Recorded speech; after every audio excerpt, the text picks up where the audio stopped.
pretty good. He practiced today. I mean, it's not, full contact or anything, but he was out there. Soreness has subsided a little bit. Looks like it. Looks like he's been doing a lot better each day. So we'll see. He'll be in the questionable pool for tomorrow, but see how it feels tomorrow. We'll get through shoot around. We'll probably have some more answers after shoot around tomorrow. What can you do to help Brad manage all the things he's got to manage? Fitness, his knee, the games?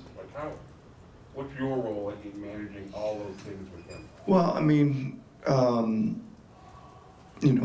we first of all just talk about the game management as far as, are you talking about physically or just like strategically? Last night Yeah, I mean, all the time. Yeah, I mean, listen, it's always try to have a communicative relationship there where we're sharing ideas and bouncing ideas and those kind of things about what he's feeling out there and what I'm seeing, and usually come into a collective agreement on what to try next, right? And the rest of it, we got to manage him away from game time really well, right? And it's, he's got a little bit of rhythm to him where he needs to get some shots and things up during the day, off days, pregame, mornings, things like that. So just, again, trying to manage some of that and then manage the practice days and the shoot-arounds, pretty, right now, pretty light, if at all, right?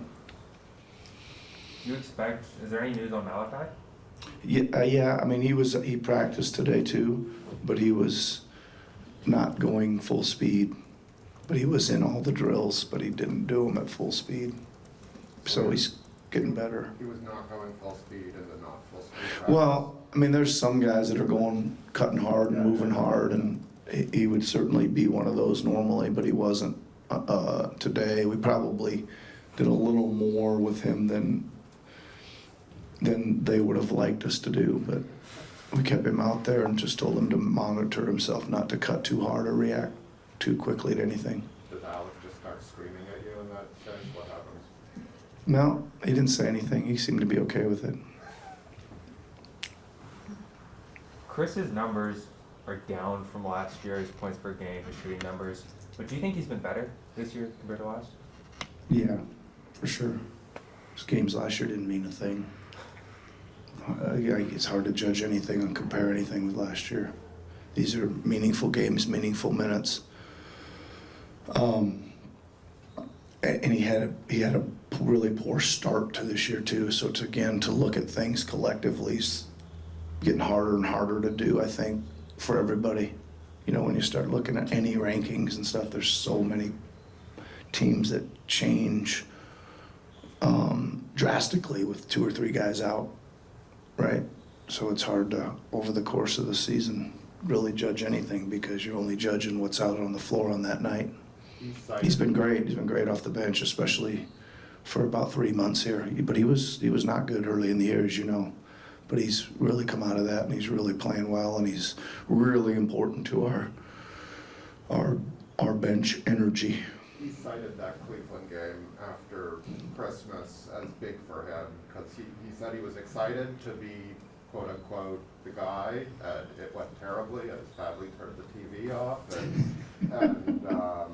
It's not very nice of him, geez. Yeah, but I mean, I'm just paraphrasing what he said here. But I mean, I assume you've talked to him a lot over Most the of years. it, all of us turned it off mentally, right? Even I was standing there in the sideline, I did the same, so.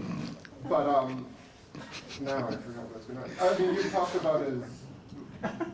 about his role over the years, but do they sometimes have to see it themselves and see what works for them and what doesn't? Could that play? Yeah, I mean, I think with anybody, Eric, you try to define that role or let them play their way into the role. I've never been one to really restrict people, right? To say that's all you can do and don't do anything else, and I want to see where their games can expand to some. So, but there is a let's defined role. We'll use that a little bit loosely, but like for us, so you guys see it, when he comes in and he's a bit patient offensively, a bit where he lets it kind of come to him and doesn't try to overforce the issue, he seems to have better nights. You know, he's some nights they're gonna game plan and leave him out there, and he's got to wait for those instead of, you know, maybe taking transition threes or contested threes or whatever, quick ones. But that is just like, that's a whole nother side of it to me. If he's running and defending and on the offensive, you know, just a nuisance on the offensive glass, then he's gonna give us a lot. Kem talked earlier in the year about how when he was with you guys last year, he was trying to put up big box score numbers because he was in a contract year and wanted to get another contract, and that's not what he likes doing. Do you think it's impressive that Chris, in a contract year, like maybe he was focusing on those numbers, but has like accepted a role that isn't so numbers focused, considering what his summer means? Yeah, I mean, again, last year's like, somebody had to score last year. I mean, you know what I mean? Kim had to put up some points, you know. No matter who you run out there, somebody's got to get some of the rebounds and points, right? To me, Chris is putting up outstanding numbers. I don't know, you know, what the difference is, or if it's looking like it's trending down, or what to me, that surprises me that he's putting up lower numbers than last year, but he probably can't be in the last 3 months. I don't know. Just a Nick, little. on the notion of expanding roles, before OG got injured, you were talking a bit about that, I can recall, I think. With these last couple 9 games here, and him integrating back, is that still part of the plan for him to try to work on expanding his role, or is it just trying to get back into, you know, game shape and contribute however he can? Yeah, I would think that game shape and getting all those things, you know, just the physical part and the being able to handle playing and then playing again 2 days later, and you know, those kind of things, it'll be a bit of a process. He was pretty fresh last night, I think. We'll see how he responds, you know, with the work he did last night.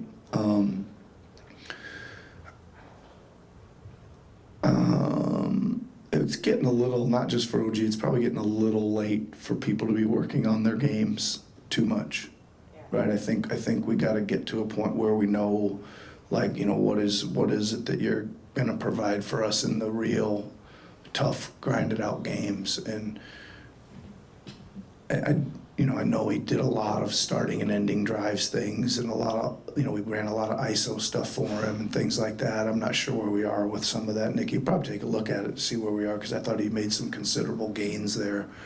But, you know, he's gonna, to me, he gives everybody else great space.